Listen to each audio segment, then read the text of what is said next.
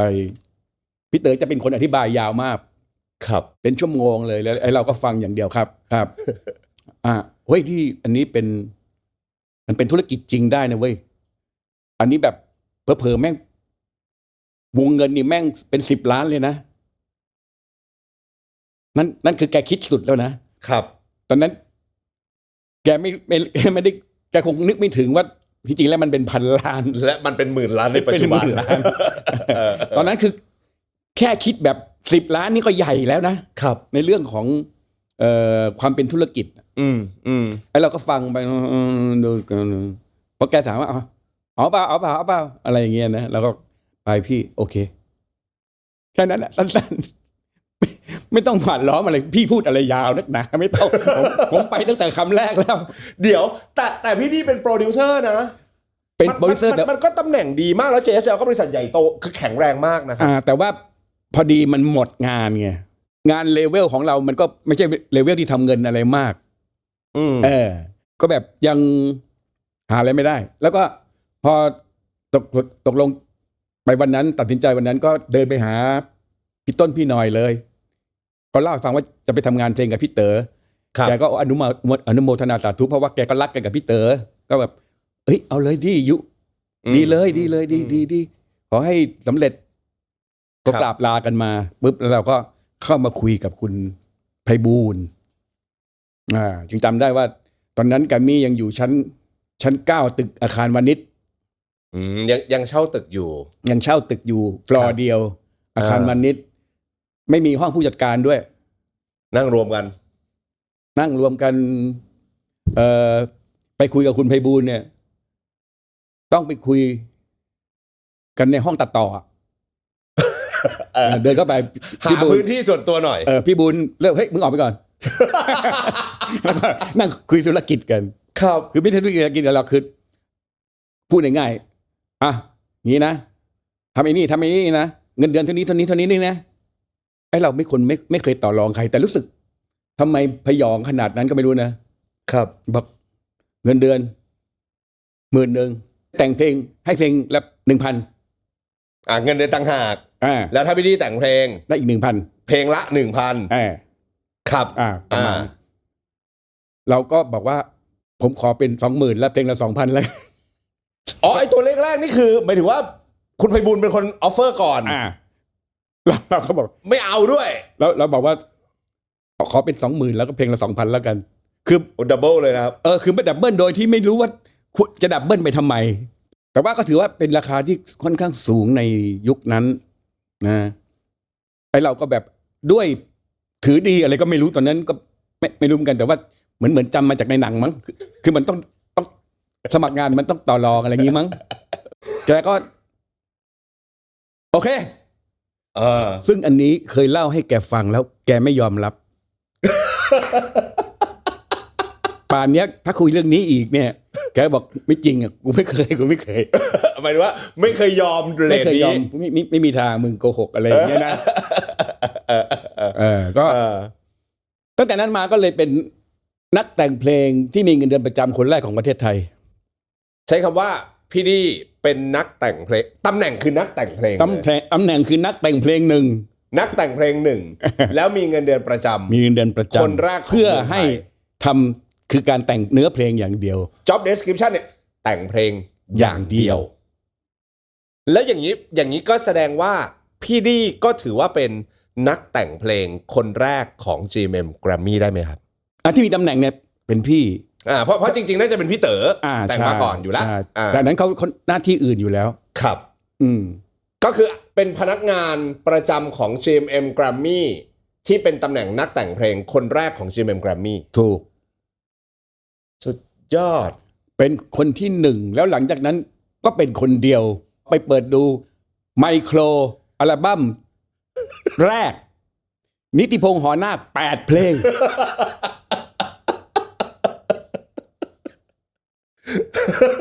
โคตรมันเลย 8 เพลงคนเดียว แล้วไม่ใช่ง่ายนะคือกว่าจะผ่านง่ายๆ แต่ละคนเคี่ยวมาคนหนึ่งก็ทำบริษัทโฆษณามีครีเอทีฟด้วยคือภูมิไพบูลย์ ครับ แล้วที่นั่งประชุมก็ครีเอทีฟทั้งนั้นพี่เต๋อก็สุดเคี่ยวในเรื่องดนตรีห้ามผิดโน้ตห้ามร้องอะไรจังหวะกับคำมันต้องลงกันอะไรอย่างเงี้ย ห้ามขโมยโน้ตห้ามโน่นนี่นั่น ห้ามอะไรเงี้ย8 เพลงกว่าจะผ่านมาได้ คือแทบจับอีก2 เพลงไปทดลองให้ใครเขียนอะไรสักอย่างไม่แน่ใจแล้วหลังจากนั้นมาถึงได้รู้ตัวว่ากูไม่ได้แน่นอนแล้วกูต้องไปหาคนมาพี่ต้องช่วยผมหาคนมา หรือจะให้ผมไปหาใครอะไรก็ถึงได้ได้เริ่มเชิญพี่นิ่มสีฟ้า ครับ พี่เขตอรัญพี่อันนบนาประชา ครับ ประชาพงศ์สุพัฒน์กลุ่มนี้จะเป็นเซตแรก ของทีมนักแต่งเพลง ใช่จะเป็นเซตแรกของทีมนักแต่งเพลงคือจะมีนิติพงศ์สีฟ้า เขตอรัญอันนบจันทร์สุตะประชาพงศ์สุพัฒน์ ครับ 5 คน ซึ่งบัดนี้เนี่ยไปแล้ว 3 เหลืออยู่2นิติพงศ์กับสีฟ้า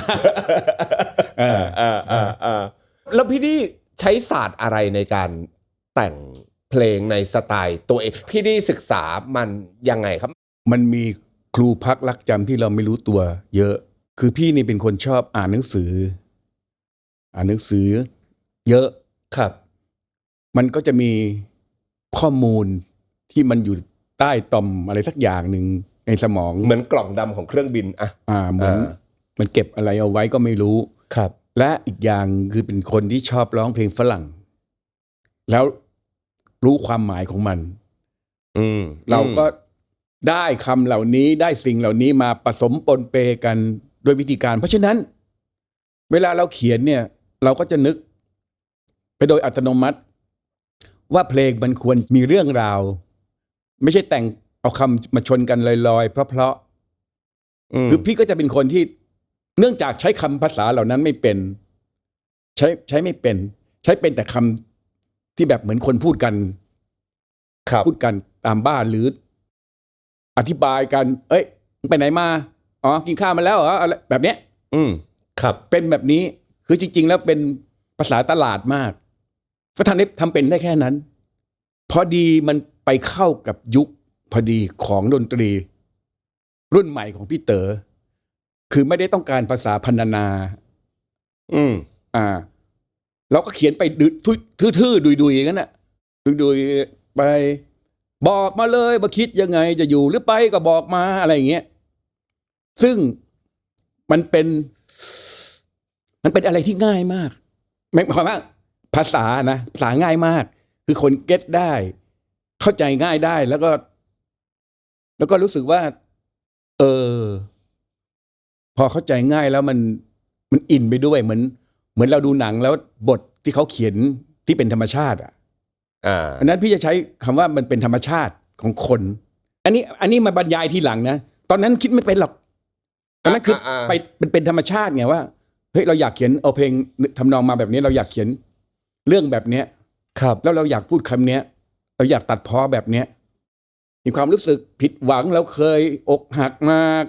หรือไปดูในหนังอะไรแล้วประทับใจมาอะไรปุ๊บเฮ้ยนี่มันน่าเอามาเขียนเราอยากจะอันนั้นคือหมายถึงช่วงที่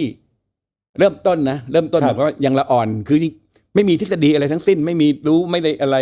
กูพักรักจำอย่างเดียวแล้วก็เป็นคนฟังเพลงเยอะตั้งแต่เพลงฝรั่งแล้วก็เพลงลูกกรุงลูกทุ่งครับทุกอันแล้วภาษาที่แอบมาใช้พี่ก็แอบใช้ภาษาลูกทุ่งบ้างเพลงลูกทุ่งเนี่ยส่วนใหญ่จะเป็นภาษาที่เราตลาดใช่ไหมก็เอามาแปะด้วยความที่ไม่มีสกิลของการเขียนใช้ฉันทลักษณ์แบบพรรณนาแบบเพลงยุคก่อนหน้านั้นเนี่ยด้วยความที่ไม่มีมันก็เลยได้เขียนเป็นแต่แบบเนี้ยพอเป็นแต่แบบนี้ปุ๊บพอคนชอบมากๆขึ้นเข้ากลายเป็นเพลงยุคใหม่กลายเป็นนิติพงศ์กลายเป็นผู้บุกเบิกการแต่งเพลงยุคใหม่คือกูไม่ได้อยากบุกเบิกอะไรเลยทำเป็นแค่นี้ทำเป็นแค่นี้แล้วเผอิญพี่เขาเอาแค่นั้นเองคือเราก็ว่าไปคือตามซื่อครับคือเราคิดซะว่าถ้าเราแต่งมาแล้วเราชอบแล้วเหมือนเราฟังเพลงฝรั่งเพลงนั้นที่หรือเพลงนั้นเพลงนี้ที่มันพูดแบบโอ้โหคำมันง่ายๆแต่มันบาดใจทำง่ายๆมันแบบโอ้โหมันกินใจมากครับมันก็เลยกลายเป็นเพลงแบบใหม่กลายเป็นนักแต่งเพลงรุ่นใหม่บางทีทุกคนในโรงเรียนเดียวกันในชั้นเรียนเดียวกันครับครูสอนเหมือนกันก็อยู่ที่แต่ละคนด้วยที่จะเอาไปประมวลเป็นอะไรบางคนก็สอบได้บางคนก็สอบตกบางคนก็ไปอีกทางหนึ่งหรืออะไรก็แล้วแต่ครับทีนี้เนี่ยพี่คงเป็นคนที่ชอบประมวลประเด็นคือประเด็นชัดเฮ้ยเขียนเพลงเดียวเนี่ยอย่าให้เรื่องมันกลายเป็นสองเรื่องต้องจี้ไปเรื่องเดียวเรื่องนี้แล้วมันเหมาะสำหรับใช้แบบเนี้ยคือมันเชื่อว่าด้วยความที่เรียนสถาปัตย์มาด้วยนะเพราะว่าถูกกดขี่ กดขี่ทางวิชาหมายความว่าครูบาอาจารย์สาธุคือไม่ได้กดขี่หมายความว่าต้องอธิบายให้ได้ต้องมีประเด็นชัด1 2 3อะไรเรียงอะไรมาก่อนอะไรมาหลังอันเนี้ยมันก็คงเข้ามาเป็นตัวส่วนหนึ่งที่ทำให้เราเรียบเรียงโครงสร้างเหรอฮะโครงสร้างเนื้อเพลงอะไรมาก่อนจะตรงไหนจะเบาตรงไหนจะฟาดตรงไหนจะอะไรแล้วมันเรียงยังไงซึ่งมันก็เป็นสกิลที่ขนาดสอนไม่เคยมีเคล็ดลับนะพอพี่ทำงานได้ระยะหนึ่งจนกระทั่งได้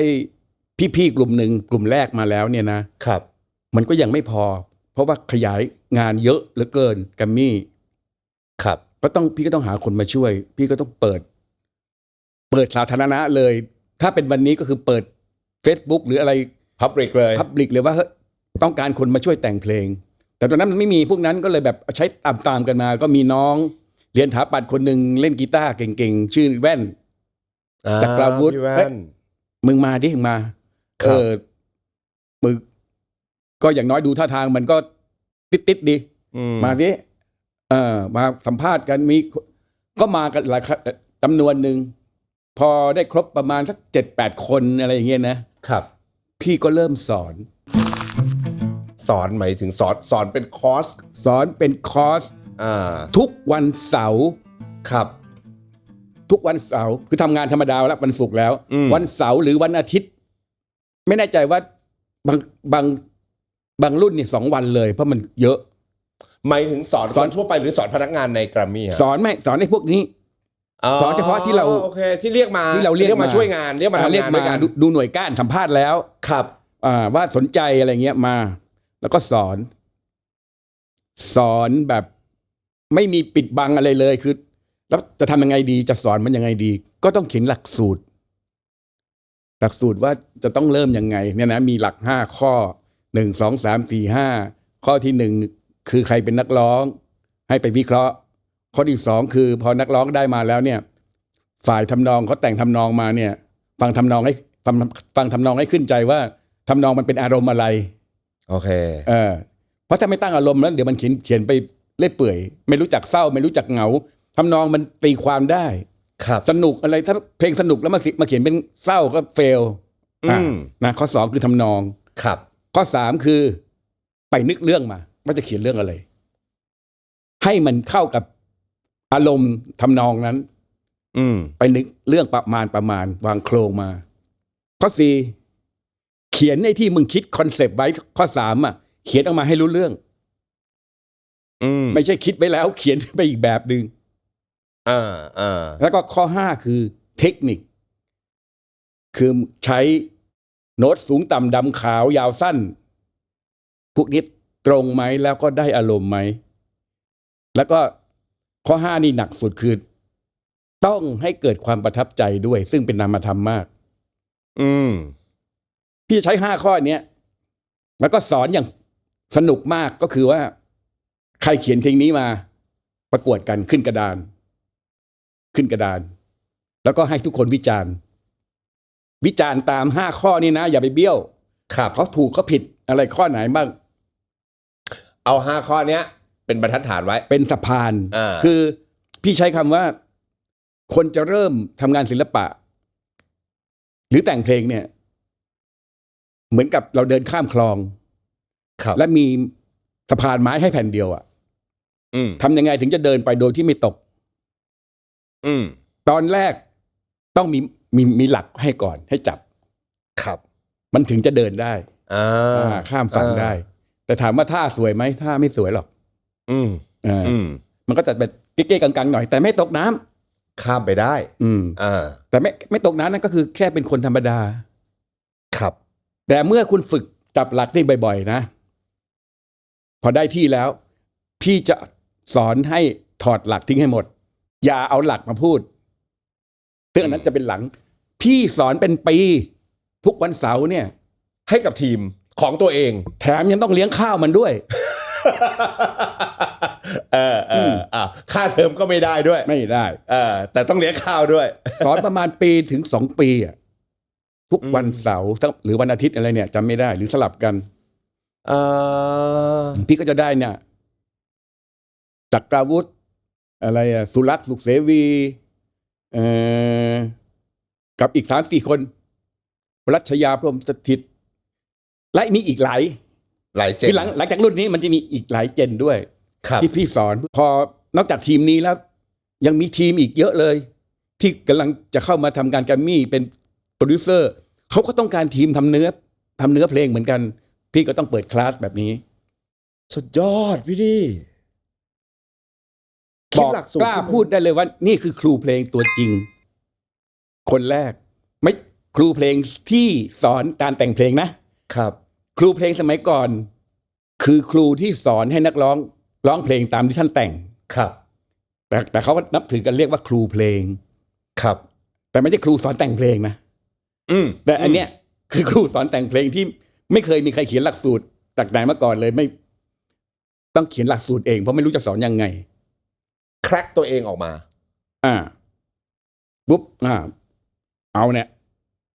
ค้นพบเจอไอ้5 ข้อนี้สุดยอดจำได้ว่าไอ้ใบเนี้ยได้ยินว่ากระจายไปถึงฝั่ง RS เขาก็ใช้ด้วยซึ่งก็ไม่เป็นไรไงเพราะว่าอะไรคุณได้ไปแล้วเนี่ยถ้าคุณไม่ฝึกอย่างที่บอกคนเรียนเท่ากันก็ไม่ได้แปลว่าทำได้เหมือนกันครับมันจะมีลายมือของตัวเองมันจะ มีอะไรปุ๊บมันจะมีความไม่พอความยังไม่ได้ เยอะ โคตรมันเลยครับ มันมาก ผมสรุปให้คนดูเป็นประโยชน์มากนะ5 ข้อคือนักร้องเป็นใคร เป็นตัวเองหรือเปล่าถ้าเป็นตัวเองนี่ก็ง่าย ครับ อันที่2ทำนอง ทำนองที่แต่งมา ตีอารมณ์ของทำนองให้ออกแต่อันนี้สำหรับที่ใช้กับอุตสาหกรรมทำเพลงสมัยก่อนที่เรามักจะแต่งทำนองให้มีทีมแต่งทำนองมาก่อนครับแล้วมาใส่เนื้อทีหลังแต่ว่าไอ้พวกนี้อาจจะไม่จำเป็นที่สำหรับคนที่แต่งเพลงเองร้องเองมันก็จะปนกันเองขึ้นด้วยกันก็ได้หรือบางคนแล้วแต่อาจจะเนื้อมาก่อนทำนองเพราะว่าอันนี้มันสำหรับคนแต่งเนื้อเพลงจากทำนองที่คนส่งมาให้อันที่3ก็คือนึกเรื่องให้ได้เรื่องคอนเซปต์ของเพลงอย่าให้มันไปขัดกับทำนองมันต้องไปด้วยกันอันที่4เขียนสื่อสารตามคอนเซปต์ให้ได้อย่าออกทะเลแล้วข้อ5ก็คือข้อ5นี่ตายกันหมดอันนี้คือมี2อัน 5.1 คือเทคนิคเรื่องโน้ตตัวดำตัวขาวสูงต่ำใดๆอันเนี้ยห้ามหลุดห้ามเพี้ยนห้ามโกงห้ามขโมยและอัน 5.2 สำคัญที่สุดคือต้องประทับใจคือทำมาถูกต้องหมดแล้วของเพลงมึงมีเสน่ห์ตรงไหนประทับใจคือแบบอะไรก็ได้ที่ทำให้คนมีที่สมัยนั้นเขาเรียกว่าโดนครับโดนใจมีตรงไหนถ้าแบบมาเพลนถูกต้องหมดตั้ง4ข้อเนี่ยเขามาถึงข้อนี้สอบตกเยอะเวลานักร้องเข้าห้องอัดนักแต่งเพลงแบบพี่ดีต้องเข้าไปดูด้วยไหมครับในตอนนั้นบางครั้งก็มีการรีเควสต์โดยเฉพาะอย่างนี้ถ้าเกิดเป็นงานเร่งๆอะไรอย่างเงี้ยนะก็อาจจะต้องเข้าไปอยู่ด้วยเพราะว่าอาจจะต้องแก้ในห้องอัดตอนนั้นแก้เนื้อแบบปัจจุบันทันด่วนเลยเพราะว่าเฮ้ยอันนี้ลองฟังแล้วมันเขียนมาเนื้อมันดีพี่เต๋อใช้คำว่าอ่านดีแต่ฟังไม่ดีมีอ่านดีแต่ฟังไม่ดีอีกคืออ่านแล้วดีอ่านแล้วดีไว้แต่ว่าพอฟังมาฟังไม่ดีไว้ลองแก้ให้มันเบาลงตรงนี้อะไรเนี้ยคือมันจะมีดีเทลในการทำงานเยอะกว่าที่คนทำงานยุคนี้จะนึกออกยุคนั้นทำงานยังไงครับก็ขึ้นอยู่กับโจทย์ก็จะต้องมีคนอาจจะเป็นคุณไพบูลย์คุณเลวัตหรือใครก็ได้หาซอสมาก่อนคือว่าเราจะทำใครบ้างดีนักร้องในตลาดซึ่งตอนนั้นก็ที่นิยมคือไม่รู้จะไปหามาจากไหนก็เลยต้องเป็นส่วนใหญ่จะเป็นดารามันจะเป็นดาราขายง่ายมันขายง่ายครับมันคนรู้จักอยู่แล้วนะซึ่งมันก็มีทั้งข้อดีและข้อยากเอามาเทสเสียงกันก่อนเสียงมันเป็นแบบนี้ไว้บุคลิกแบบนี้ไว้ภาพเป็นยังไงโอเคภาพเดี๋ยวอย่างนี้นะอย่างนี้ภาพมันยังนึกออกเพลงให้เป็นไงบุคลิกเป็นยังไงวะดิดวางคอนเซปต์ว่าทำยังไงให้มันเหมือนตัวเขาที่สุดมันเหมือนเราเขียนบทให้เขาพูดให้มันเหมือนที่สุดครับแล้วก็เริ่มหาสไตล์นี่ต้องเป็นแบบร็อกนี่ต้องเป็นแบบป๊อปแต่ว่าทันสมัยนี่ต้องเป็นป๊อปนันทิดาต้องเป็นป๊อปแบบรุ่นใหญ่อะไรอย่างเงี้ยก็อะไรก็วางกันมาแล้วก็คนที่เป็นโปรดิวเซอร์ซึ่งช่วงแรกๆก็เป็นพี่เต๋อครับก็จะเริ่มบรีฟให้กับทีมทำดนตรีว่าเฮ้ยทำเพลงประมาณนี้นะทำเพลงช้าๆจังหวะประมาณนี้ตรงนี้ปุ๊บมีลองให้มันโชว์เสียงอะไรก็แล้วแต่ปุ๊บไอ้ตรงนี้วางมาแบบมีเพลงช้าสักประมาณ 2-3 เพลงช้าแบบนี้ช้ามากช้าน้อยเพลงกลางๆฟังสบายฟังเร็วๆพี่เต๋อใช้คำว่าถ้าเป็นเทปเนี่ยให้มันเปิดในรถได้จากฟังจากกรุงเทพไปพัทยาได้แล้วเพลินไม่เบื่อทั้งม้วนก็จะวางเป็นคอนเซปต์ไว้คนที่แต่งทำนองก็เอาไปแต่งทีมทำทำนองโปรดิวเซอร์ก็ไปแต่งทำนองมากับพี่เต๋อก็ดูดีโอเคก็โยนมาให้ฝั่งเนื้อแต่งเพลงไอ้ดีเอาไปจัดการแล้วก็ เอามาแจกตอนช่วงแรกๆก็เป็นคนลีดไงก็คือพี่เพลงนี้ไปพี่เอาไปนี้ไปพี่เอาเพลงนี้ไปไอ้นี่เอานี้เพลงนี้พองานระยะกลางของแกรมมี่ระยะกลางถึงเกือบปลายยุคของนั้นน่ะ ครับ มันเยอะมากซะจนต้องให้พี่ๆน้องๆแต่ละคนเป็นคนมาคุมแล้วนี่เริ่มบริหารแล้ว โอเค เริ่ม นึก เริ่ม ภาพ บริหารก็คือแต่ว่าเป็นคนรับผิดชอบนะเรื่องเนื้อเพลงเอามานายเป็นโปรดิวเซอร์นะเป็นโปรดิวเซอร์เนื้อเพลงคือไปดูแลวาไรตี้ทั้งหมดของเนื้อเพลงอย่าให้มันซ้ำกันแล้วเอามาให้เราตรวจอีกทีนึงและสิ่งที่พวกมันทำไม่ใช่พวกเขาทำกันเนี่ยก็คือมันจะเหลือเพลงหนึ่งไว้ที่มันกาวงไว้ว่าไอเนี่ยคือเตะลูกโทษแล้วมันจะเหลือเพลงเนี้ยเอามาให้นิติพงษ์แต่ง หมายถึงยังไงครับเพลงแต่ลูกโทษคืออะไรเพลงคาดหวังว่ามันต้องฮิต ใช่ บอกทำไมไม่เขียนล่ะบอกไม่กล้าเขียนต้องพี่แหละแล้วก็มาทวงอยู่นั่นแหละ การทำงานมันก็เป็นอย่างเงี้ยก็คือโอเคจะให้เพลงนี้ใช่ไหมโอเคแต่บางครั้งเราก็ไปอันไหนที่แบบต้องเริ่มต้นตั้งแต่เกิดสมมติอย่างนิโคอย่างเงี้ยอันนี้จะเข้าไปคลุกคลีเยอะเพราะว่าเขาใหม่หมดใหม่หมดทุกอย่างก็คือต้องไปลีดต้องไปอะไรต้องไปพูดคุยต้องวางคอนเซปต์ให้ตึกก็มีอะไรแบบนั้นระยะกลางถึงหลังนะ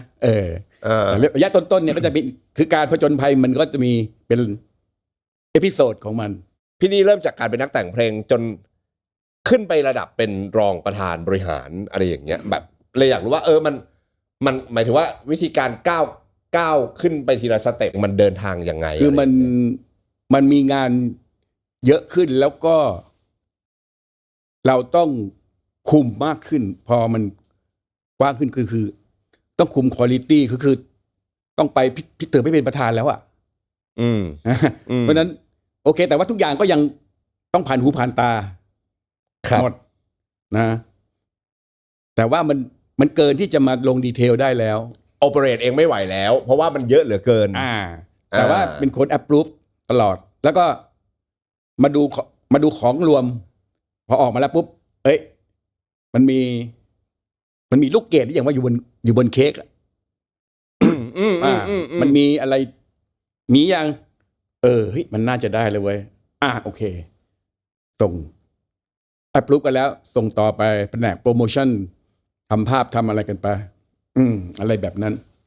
ตอนช่วงของแบบอัลบั้มของพี่เบิร์ดอะครับแต่งเองทั้งหมดไหมครับพี่เบิร์ดเนี่ยแรกๆพี่เต๋อแต่งคนเดียวแกไปมุบมิบทำอยู่คนเดียวชุดแรกเลยแต่งหมดเอง10 เพลงพี่เต๋อนะครับแล้วก็เอาแบบเซอร์ไพรส์เอามาเซอร์ไพรส์เลยพอช่วงอัลบั้มที่2ที่3ถึงเริ่มแกก็เริ่มโอเคส่งต่อแกไปทดลองก่อนแบบได้ไหมทดลองด้วยมือของตัวเองทุกจุดเพราะตอนนั้นยังเป็นช่วงแรกๆของแกรมมี่อยู่ยังเป็นช่วงแรกโอ้แต่อันนี้ผมขออนุญาตต้องเปิดเพราะผมก็จำได้ไม่เพลงของพี่ที่เยอะมากเนี่ยมันคอยดูแลและรักษาดวงใจใช่เหนื่อยไหมเหนื่อยไหมเนี่ยยุคกลางยุคต่อมาแล้วแต่ก็เป็นอันนี้ก็เป็นลายมือพี่ดีใช่สัญญาต้องเป็นสัญญาอันนี้ก็กลางอย่าทำอย่างนี้ไม่ว่ากับใครเข้าใจไหมอันนี้กลางค่อนข้างปลายก้อนหินกับนาฬิกากลางนะกลางแสดงว่าพี่เบิร์ดเนี่ยพี่ดีก็ลุยเยอะพอสมควรขอบใจจริงๆอันนี้ตอนต้นขอบใจจริงๆเนี่ยน่าจะเป็นเพลงแรกที่เขียนให้เบิร์ดเนี่ยแหละก็อยู่ควบคู่กันมากับมันคอยดูแลและรักษาดวงใจตอนนั้นพี่เบิร์ดเนี่ยยังเรียกว่าพี่ดีทั้งที่เขาโตกว่า2 ปีเรียกพี่ดีแล้วเขาไหว้เราก่อนทุกทีเราบอกกี่ครั้งกี่หนก็เหมือนไม่เข้าหัวเขาเจอทีไรไหว้เราก่อนทุกทีบอกเฮ้ยเราเด็กกว่า2 ปีนะไม่เป็นไรครับพี่ดีเพิ่งมาเรียกดีเฉยๆเมื่อไม่กี่ปีมานี่เองพอยคือคาแรคเตอร์พี่เบิร์ดตอนนั้นเนี่ยมีโจทย์ไหมครับ ในภาพรวมของการแต่งเพลงให้เบิร์ดธงชัย พี่เป็นผู้ชายที่อบอุ่นไงอบอุ่นไม่ก้าวร้าวแล้วก็เป็นคนนิสัยดีไอ้มันจะว่าไงเป็นพระเอกเป็นพระเอก ไม่มีทางเป็นตัวโกงได้แน่ๆที่อ่อนโยนครับซึ่งก็จะแตกต่างจากพระเอกแบบอัมพลลำพูนก็เป็นพระเอกเหมือนกันแต่ว่าอันนั้นจะแบบเข้มหน่อยร็อกหน่อยซึ่งก็จะเป็นอะไรที่ก็ไม่ได้ยากอะไรที่จะตีความตอนไมโคร8เพลงพี่ใช้เวลากี่วันกี่เดือนจำไม่ได้เหมือนกันแต่ว่า8เพลงใน1อัลบั้มไม่รู้สึกว่าหินอะไรเพราะด้วยอะไรเพราะด้วยความที่เราอินโนเซนต์ยังเพิ่งเริ่มก็แต่งไปเรื่อยแต่งอันนี้ก็แต่งแล้วก็บอกคำอะไรก็ไม่รู้ก็เยอะมากนะเยอะจริงๆครับคนดูใจโสมรุนแรงเหลือเกินอยากจะบอกใครสักคนบอกมาคำเดียวจำฝังใจรักปอนคนไม่มีสิทธิ์เพลงชีวิตกูทั้งนั้นเลย พี่ดีเอาซอสมาจากไหนก็อย่างที่เล่าให้ฟังว่าเราเป็นคนอ่านเยอะไปเห็นอะไรมาก็ได้เราเห็นเครื่องหมายบวกลบคูณหารตรงนั้นเราก็เอาไปสร้างเรื่องได้แล้วมีคนเคยถามว่าพี่ดีเคยตันไหมบอกมันไม่มีตันเราเป็นท่อมันไม่ตันอ่ะถ้าท่อมันตันแปลว่ามันมีปัญหาต้องทะลวงแต่ว่าจริงๆแล้วท่อเนี่ยมันส่องได้ทุกอย่างครับ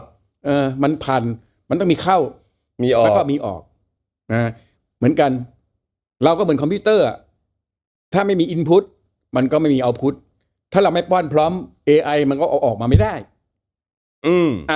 เรื่องเดียวกันเป็นธรรมชาติที่ไม่ว่าจะเป็นสมัยไหนมันก็จะต้องเป็นแบบนี้คือถ้าเราไม่อ่านเราไม่มีวันเขียนหนังสือได้ครับถ้าเราไม่ฟังเพลงเราก็คงแต่งเพลงไม่ได้ถ้านั่นแหละถ้าไม่มีของเข้ามันก็จะไม่มีของออกแต่ทีนี้เนี่ยมันเข้าไปเก็บไว้อยู่ตรงไหนเนี่ยโดยสมองคนเนี่ยเราก็ไม่สามารถจะแยกแยะได้ว่ามันอยู่ตรงไหนแต่คาแรคเตอร์ของศิลปินแต่ละท่านที่พี่ดีแต่งให้แล้วทำให้เขาโด่งดังแล้วกันในเพลงอะไรอย่างเงี้ยจนวันนี้หลายๆท่านก็อย่างที่บอกว่ากลายเป็นตำนานไปแล้วอะไรอย่างเงี้ยคาแรคเตอร์ก็ไม่เหมือนกันสักคนนี่ครับพี่ได้ตั้งแต่นันทิดาไปจนถึงไอ้บ้าอย่างไวน็อตเซเว่นไปจนถึงฉันชื่อบุษบาของนิโคมันแตกต่างกันฟ้ากับเหวหมดนั่นน่ะสิพี่ดีเราต้อง pretend to be ด้วยยังไงครับด้วยแนวคิดแบบไหนขอความรู้ได้ไหมครับก็คงเหมือนผู้กำกับหรือคนเขียนบทมั้งคือ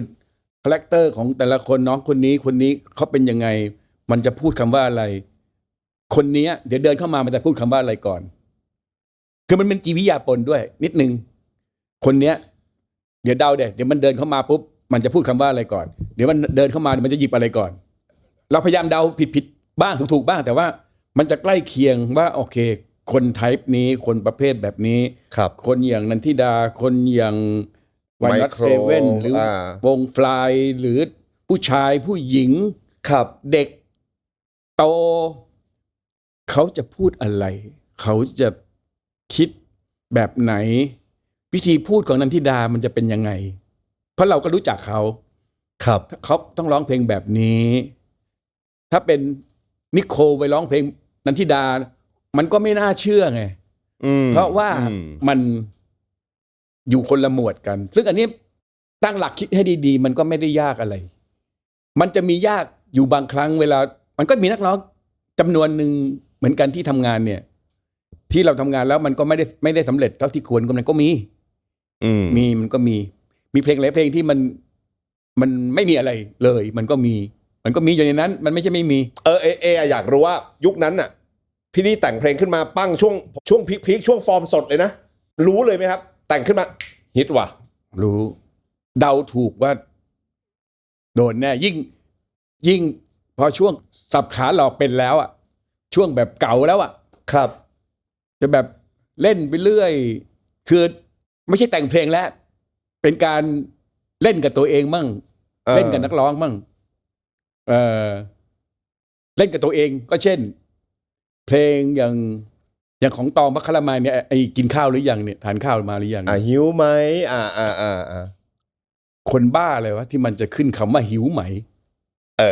ก็จริงก็จริง แต่งทำนองมาแล้วก็เอาคำแรกก็คือหิวไหมไอ้ดีมึงลองดูที่มึงจะไปรอดไหมนี่คือเล่นกับตัวเองหิวไหมคิดทานอะไรมาหรือยังซึ่งเขียนไปเนี่ย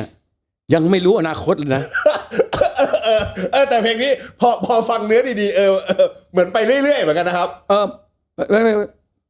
แต่พอแบบอิ่มแล้วใช่ไหมฟังฉันมื้อนี้เป็นมื้อสุดท้ายโอเคกูกลับเข้ามาในเกมได้แล้วแล้วก็โอเคตึกจนจบพอจบเสร็จปุ๊บไอ้นี่มึงเก่งเว้ยมึงตั้งกับดักให้ตัวเองชาเลนจ์ตัวเองอยู่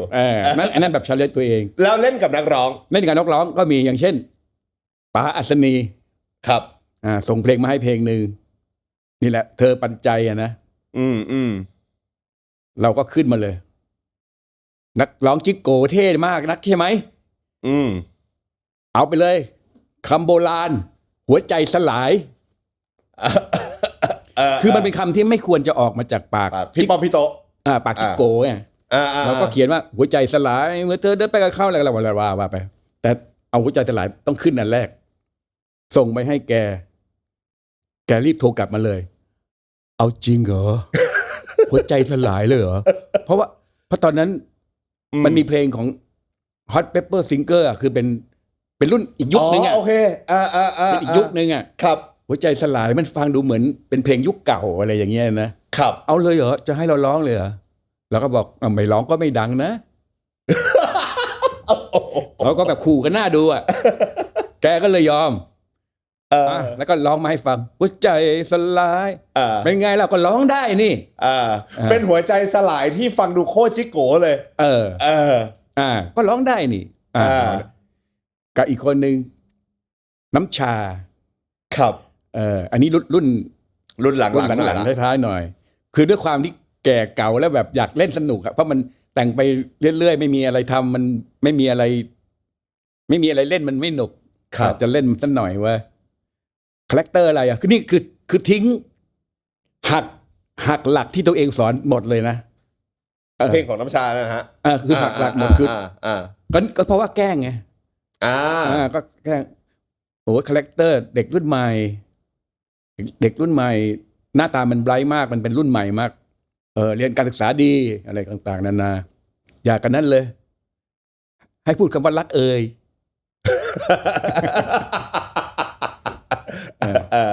รักเอ่ยแล้วก็ทำแบบแ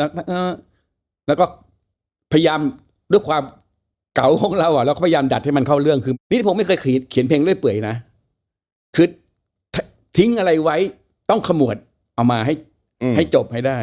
แล้วเคยเห็นคนของเขารักกันรักนั้นเป็นยังไงชัดเจนคือมีเหตุผลที่ชัดเจนคือเป็นเหมือนเข้าคาแรคเตอร์เหมือนกันคือเป็นเด็กรุ่นใหม่ที่ต้องช่างคิดรักยังไงวะพอมาถึงปุ๊บรักแท้รักที่อะไรกูใส่ตับไตไส้พุงลงไปเลยคือจะให้มันมีนิ่งว่าร่างกายรักแทนที่เราจะพูดว่ารักแท้รักที่อะไรที่หน้าตาที่เอวหรือที่นมอะไรมันเราก็พูดไม่ได้ไงครับแล้วก็เป็นตัวแทนเป็นสัญลักษณ์ตับไตไส้พุงหรือเนื้อกางเกงที่นุ่งหรือรักที่ยี่ห้อรถยนต์อะไรอย่างเงี้ยคือใส่ไปแบบเป็นอะไรที่ไม่น่าร้องมากเลยมันเป็นอะไรที่ไม่ควรจะอยู่ในเพลงก็ใส่ไปจนเต็มครบแล้วก็ส่งมันไปปรากฏว่าทั้งนักร้องทั้งทีมงานไม่เอาเลยตอนแรกไม่เอาเพลงนี้เลยโอ้ไม่กล้าร้อง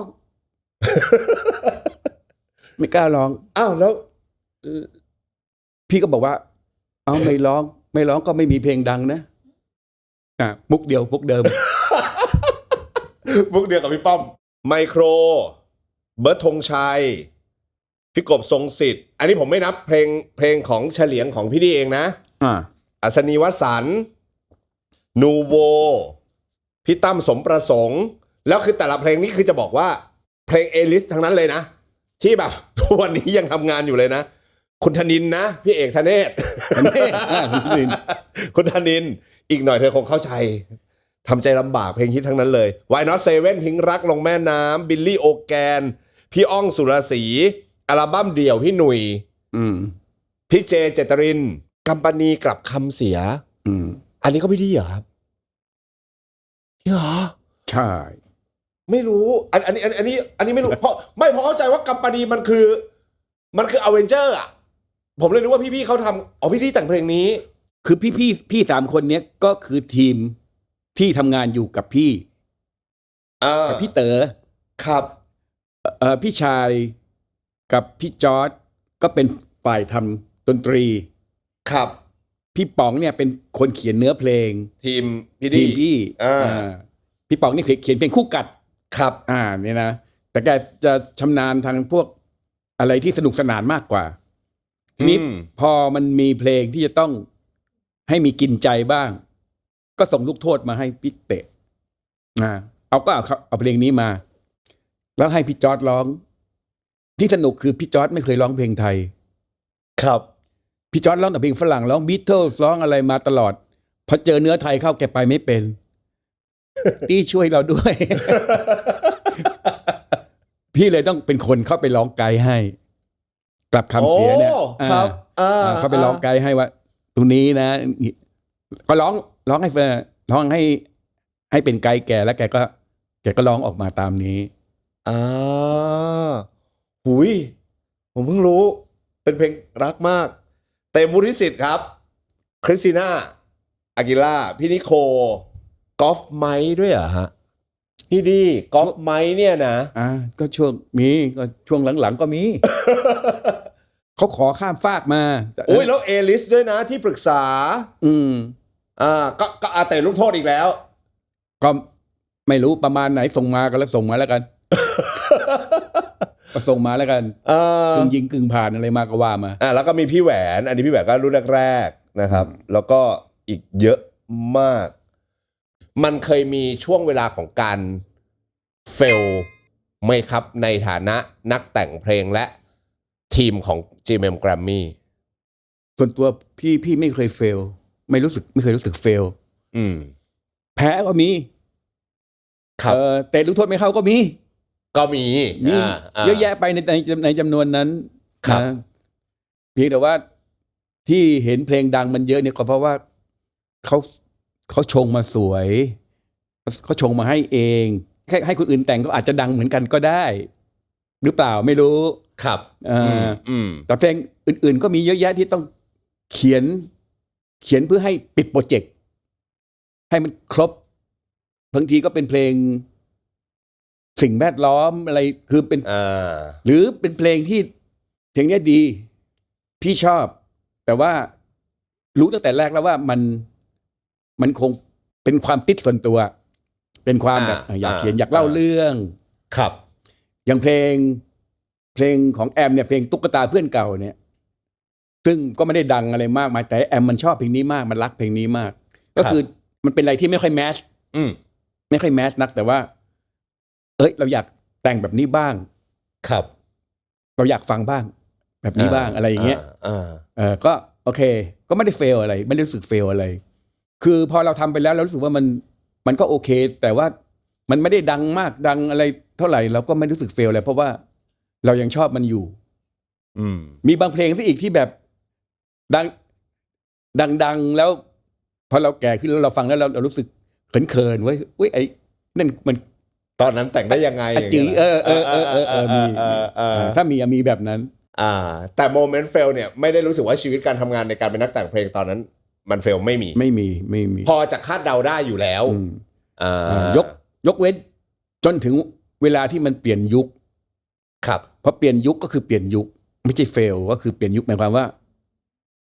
โอ้โหเหมือนนักฟุตบอลคนหนึ่งซึ่งเล่นมา20 ปีแล้วอะมันก็คือต้องยอมรับว่ามันต้องแขวนสตาร์ทแล้วอ่ะคือแต่ว่าจะไปเตะอย่างอื่นเล่นอีกได้ไม่เป็นไรไม่มีปัญหาแต่ว่าเล่นในระดับลีกใหญ่เนี่ยคงเขาเปลี่ยนแล้วอ่ะทุกอย่างมันเปลี่ยนไปวิธีเปลี่ยน เทคโนโลยีเปลี่ยนความการตลาดเปลี่ยนทุกอย่างเปลี่ยนเจเนเรชันเปลี่ยนเราก็ต้องรู้ตัวว่าเอ้ยอันนี้ฝืนไม่ได้ครับซึ่งไม่ได้แปลว่า fail แปลว่าเอาละพอละนั่นคือเหตุผลที่ทำให้พี่ดี้ลาออกจาก GMM Grammy เป็นเหตุผลหนึ่งเหตุผลอื่นๆก็คือตอนนั้นมัน fail ทั้งวงการด้วย disruption ของ MP3 แล้วก็การฟังเพลงฟรีคือเมื่อก่อนนี้เนี่ยธุรกิจเพลงเนี่ยจะมีกาฝากคือเทปปีซีดีเถื่อนครับอันนั้นเป็นกาฝากที่มาแย่งยอดเงินเราไปพอต่อมาอีกไม่กี่ปี MP3 ดาวน์โหลดฟรีได้ก็ทำให้แม้กระทั่งเทปผีซีดีเถื่อนก็ยังเจ๊งโจรยังสู้ไม่ได้อ่ะแล้วก็พอไปถึงจุดหนึ่งยิ่งหนักเข้าอีกพอเข้ายุคที่ disrupt ทุกอย่างมาเป็นดิจิทัลหมดเป็นอะไรมายังไม่เปลี่ยนคือตอนนั้นยังงงกันอยู่ว่าเอาไงดีวะทุกอย่างจากเคยได้แบบนี้ถ้ามันลดมาแบบนี้ก็ไม่ว่าอะไรอ่ะแต่มันลดมาแบบนี้ไงนี่คือ disrupt อันนี้คือแบบแค่ลงมาเฉยๆแต่ว่าถ้าเกิดจากเคยได้อย่างนี้ปุ๊บแล้วมันเหลือแค่นี้เนี่ยมันคือ disruption พอ disrupt ปุ๊บมันก็เกิดปัญหาทางด้านการเงินก็ไม่ได้มีปัญหาอะไรกับทุกวันนี้ก็ยังเมื่อวันก่อนยังไปกินข้าวกับพี่ๆเขาอยู่เลยคือเราเข้าใจสถานการณ์ก็เงินเดือนแพงด้วยครับมันต้องก็เลยโอเคออกมาตั้งหลักแล้วรู้ว่ามันเริ่มเปลี่ยนแล้วมันเปลี่ยนคือไม่ใช่ว่าเราจะดันอยู่ไปแล้วเราจะเอาชนะในตรงนี้มันเกินกำลังก็ออกมาตั้งรูปแบบใหม่อะไรอีกสักพักหนึ่งอยู่กับพี่ป้อมสหภาพดนตรีสหภาพดนตรีเนี่ยก็ได้ในระดับหนึ่งทั้งสิ่งเขาเอื้อเฟื้อมากนะครับเอื้อเฟื้อมากเพราะว่ามันทำบริษัทช่วงนั้นเนี่ยมันโอกาสที่จะให้เป็นธุรกิจที่ได้น้ำได้เนื้อเนี่ยยากมากเราเคยทำใช้รายจ่ายกับอัลบั้มหนึ่งเนี่ยเป็นล้านครับซึ่งวันนี้เนี่ยใช้หลักหมื่นก็ได้แล้วแต่ว่าตอนนั้นยังเป็นล้านอยู่เพราะว่าเราทำแบบมันยังเป็นอนาล็อกอยู่ครับเพราะที่แต่ว่าพอเวลาขาออกมันเป็นดิจิทัลคือฟังฟรีแล้วใครจะทำใครจะกล้าทำเพราะตอนนั้นหาช่องทางกันมากผมจำได้ว่าแม้กระทั่งไม่ใช่แค่แกรมมี่อ่ะแทบจะทุกค่ายที่พยายามทั้งโลกใช่ไหมฮะที่แบบว่าสุดท้ายอ่ะแม้กระทั่งแบบต้องรวมเพลงแบบถูกกฎหมายด้วยนะประมาณสัก120หรือ150เพลงในไฟล์ MP3 แล้วมาขาย50แผ่นละ50 บาทก็ทำผมยังมีอยู่เลยก็อะไรได้ก็ต้องพยายามเอาไว้ก่อนก็แต่มันก็ไม่คุ้มกันอยู่ดีมันก็เลยฟรีซไงแต่ว่าทุกฝ่ายก็ดิ้นรนว่าจะทำยังไงให้มันเอื้อเฟื้อซึ่งกันและกันได้อนาล็อกกับดิจิทัลหรือว่าดิจิทัลเก่ากับดิจิทัลใหม่ครับคือฟังเพลงสตรีมสตรีมมิ่งมันก็เริ่มเติบโต YouTube ก็เริ่มจัดแจงเรื่องการรายได้เริ่มตกลงเริ่มคุยกันได้ระหว่างผู้ผลิตกับผู้ให้บริการแพลตฟอร์มให้บริการจะมีเม็ดเงินตอนนี้มันถึงได้เริ่มงอกเงยขึ้นมาตอนนี้มันเริ่มงอกเงยแล้วมันก็จะแข็งแรงไปได้อีกพักหนึ่งจนกว่ามันจะมีอะไรมาดิสรับอีกแล้วมันสิ่งที่มันน่ากลัวก็คือว่ามันจะมาเร็วด้วยเมื่อก่อนนี้เพลงหนึ่งเนี่ยทำกันเป็นเดือนทีมงานเป็น10หลาย10ใช่อันนี้พี่แต่งเพลงวันหนึ่งแต่งแบบช่วยด้วยนะคือแต่งแบบเล่นกับหมาไปด้วยดูทีวีไปด้วยวันละ2เพลงก็ได้มันอธิบายไม่ถูกว่ามันแตกต่างกันขนาดไหนในชีวิตหนึ่งเนี่ยทำไมเอพิโซดที่เราเจอเนี่ยครับมันช่างโคตรแตกต่างกันขนาดนี้มันจากแบบเหมือนเราอยู่ในยุคที่เราพายเรือไปหากันน่ะพายโทรศัพท์ทางไกลไป ต่างประเทศแม่งต้องเป็นเรื่องลำบาก ครับ เดี๋ยวนี้เราจะหาลูกเราก็กดไลน์ฟรีด้วย อืม ดีกว่าด้วยคือทุกอย่างมันจะเปลี่ยนแปลงไปอีกเรื่อยๆแล้วมันก็จะเปลี่ยนแปลงแบบโคตรเร็วโคตรเร่ง ครับ อีกต่อไปเพราะนั้น เราจงมาดูมันกันเถิด ผมมีคำถามหนึ่งเรื่องนี้เลยที่ผมอยากถามพี่ดีมากๆ เพลงจาก AI เนี่ยสู้เพลงที่มนุษย์แต่งได้ไหม ตอนนี้ยังสูสีในแง่ที่คนยังต้องเป็นสารตั้งต้นอยู่ศิลปะอย่างอื่นด้วย คือคนยังเป็นสารตั้งต้น คือต้องบอกให้มันทำว่าจะทำอะไร ก็คือต้องป้อนพร้อมอะไรบางอย่าง ป้อนพร้อมต้องอะไร อะไรบางอย่างไป ป้อนพร้อมที่มีครีเอทีฟ ครับ คือไม่ใช่ปล่อยให้มันแต่งเองมันก็แต่งอะไรมันก็ไม่รู้โดยเฉพาะเนื้อเพลงนะมันก็แต่งอะไรของมันก็ไม่รู้ ก็ว่าไปซึ่งก็เลื่อยเปื่อยอ่ะ ครับ เรายังเป็นสารตั้งต้นที่อยากได้เพลงแบบนี้สไตล์แบบนี้ เสียงแบบนี้ มันยังเป็นรองเราอยู่นิดหน่อย แต่ ใช้คำว่านิดหน่อยด้วยนะ แต่ควอลิตี้ของมันเนี่ย ชนะเลย ชนะคนทำนะ เพราะว่าค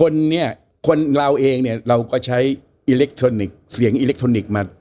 เป็น10 ปีแล้วเหมือนกัน ครับ มีซินธิไซเซอร์มีใช้คอมพิวเตอร์มาตั้งนานวันนี้มันทำอย่างที่ใช้เวลาน้อยและถูกต้องทั้งหมดทีนี้ที่เหลือมันคือว่าเราจะมาฟังเพลงกันแบบไหน มันเหมือนวันหนึ่งที่จากเทปคัสเซ็ตแล้วมาเปลี่ยนเป็นซีดี คนที่ฟังเทปก็บอกว่าซีดีมันเสียงมันแข็ง มันกระด้าง ต้องฟังแผ่นถ้าไม่งั้นก็ต้องไปฟังแผ่นไวนิล ครับ มันจะเป็นคล้ายๆแบบนี้ แต่ต่อไปเนี่ย เราไม่รู้มันจะทำอะไรต่อ ซึ่งพี่ดีกำลังจะบอกว่า วันเนี้ยยังไม่แน่ว่า AI แต่งเพลงดีกว่าคนหรือเปล่า ยังไม่แน่ แต่อนาคตน่าจะเป็นไปได้ อนาคตน่าจะเป็นไปได้ ก็ตกงานกันหมดเหมือนกันนะพี่ดีนะคนทำงานสายอาร์ตเนี่ย มันก็มีคนพยากรณ์เอาไว้ว่าอะไรจะตกงานใครอะไรบ้างซึ่งมันก็เป็นชะตาชีวิตมนุษย์เองที่ทำแล้วมันก็จะต้องมีทางเอาตัวรอดของมนุษย์จนได้อะมันก็เป็น disruption เหมือนสงครามโลกเกิดขึ้น ก็ต้องจะทำไงให้ชีวิตรอด มันก็คงจะมีอย่างน้อยอย่างหนึ่งที่ดิจิตอลยังไม่มีใครคิดจะทำก็คืออาหารดิจิทัล แม่ค้าส้มตำแม่งก็ยังรอดอยู่ โอเคแต่อย่างอื่นต้องค่อยๆคิดแล้วว่าเฮ้ยอะไรรอดบ้างไม่รอดบ้างมีโปรเจกต์ไหนที่อยากทำอีกไหมครับตอนนี้ก็ทำกับ3ลุงนี่แหละพี่ดีพี่แต่งพี่เจี๊ยบก็จะทำ channel นะก็ที่พูดคุยกันไปร้องเพลงกันไปเล่นกันไปแล้วก็นี่แหละให้ได้พูดเหมือนพระได้สวดทุกวันพระก็ร่างกายแข็งแรงเราก็ได้พูดเยอะขึ้นถ้าแยกกันเราไม่ค่อยได้คุยกับใครเราก็จะเหี่ยวเงียบเราก็จะปล่อยให้เมียพูดอยู่คนเดียว อะไรอย่างเงี้ยนะสิ่งที่กำลังจะทำต่อไปคือว่ามีอะไรมีประโยชน์บ้างก็พี่เป็นที่ปรึกษาของโรงพยาบาลศรีธัญญาเนี่ยก็คิดว่าเล่นดีๆเฮ้ยเขามีห้องสำหรับคน200-300 คน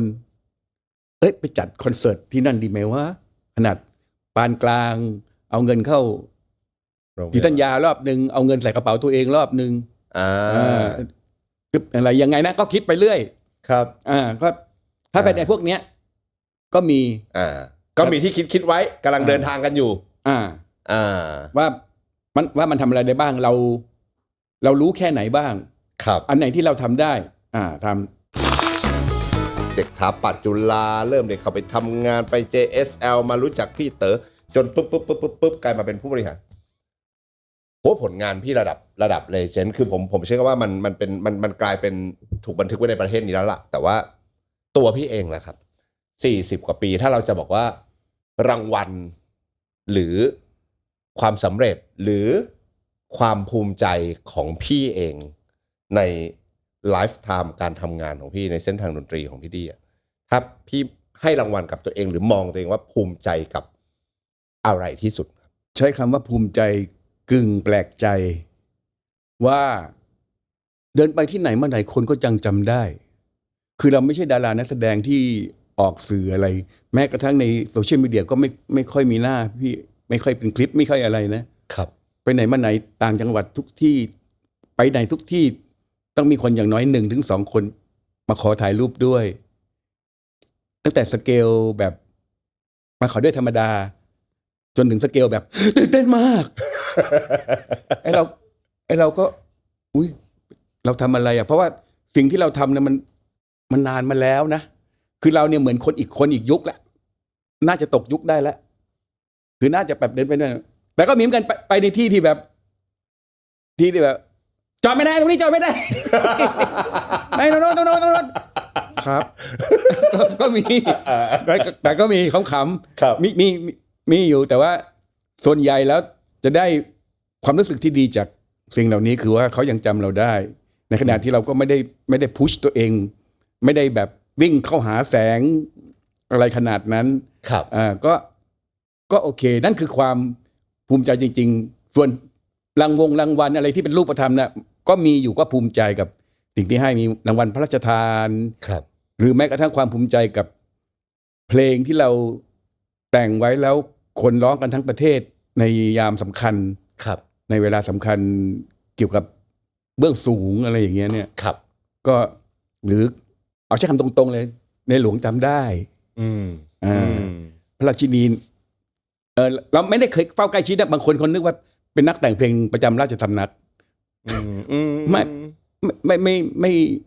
ม่ได้รับใช้ใกล้ชิดอะไรทั้งสิ้นเลย ครับ ขอบอกตรงนี้ไว้ด้วยนะฮะว่าไม่ได้ แต่งด้วยความรู้สึกจริง ก็เป็นพระสงฆ์นิกรเวลาเข้าเฝ้าก็เข้าเฝ้าข้างถนนเหมือนคนอื่นแหละ ๆ ครับ ครับ แต่เพียงแต่ท่านจำได้เท่านั้นเอง นี่คือ นี่ความภูมิใจ ขอบคุณครับพี่ดี ขอบคุณมากเลย